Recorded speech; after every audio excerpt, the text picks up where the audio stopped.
The prophecy on war does not mention the role of the federal government in the war between the northern and southern states. We know that during the First American Civil War, the southern states formed their own new nation, the Confederacy, while the northern states, along with the U.S. federal government, formed the Union. But this will not necessarily be the case in the future American Civil War. Indeed, it is certain that the U.S. national government and the nation itself will be destroyed as a result of the wars described in the prophecy. President Heber C. Kimball said as much in the Tabernacle just 2 days after the bombardment of Fort Sumter.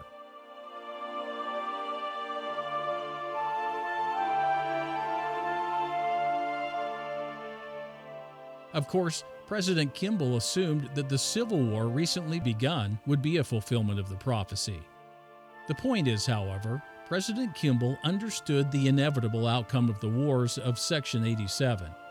He knew that the United States government must ultimately pay the price for its conduct towards the saints.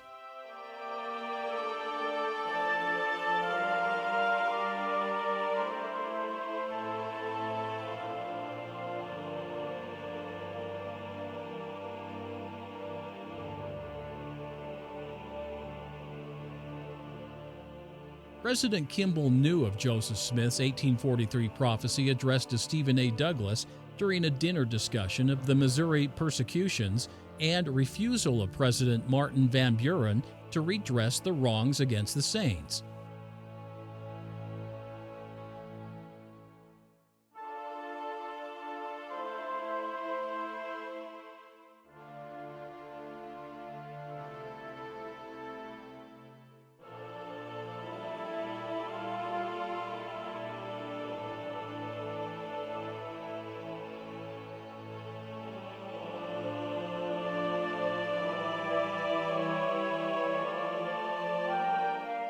On another occasion, while discussing a petition to Congress with the Nauvoo City Council, Joseph prophesied that Congress would be broken up as the government and be damned if it did not grant the saints' petition.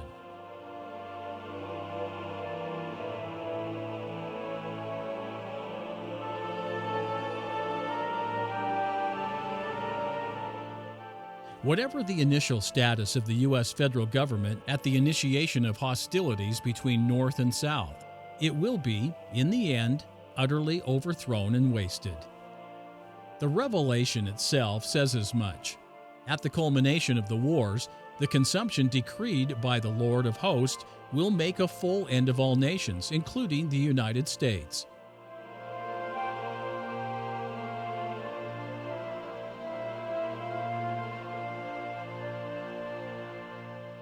The idea that the government of the United States will be overthrown is contrary to a notion held widely throughout the Church that the saints will step forward and save the Constitution from destruction. The belief is founded upon statements made by Joseph Smith on the topic. James Burgess recorded that Joseph addressed the Nauvoo Legion in May of 1843, making the famous "hang by a thread" statement. Joseph's widow, Eliza R. Snow, on Pioneer Day in 1871, said that she heard her husband say that the time would come when the Constitution would hang by a single hair, and that the elders of Israel will step forward and save it.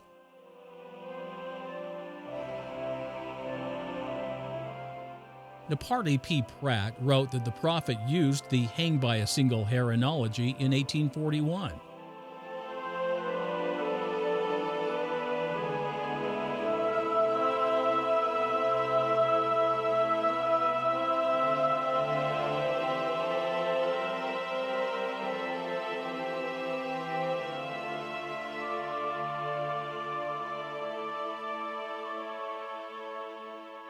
The earliest reference to the imperiled nation and Constitution and its ultimate rescue by the saints was made by Joseph Smith in Nauvoo, July 19th of 1840.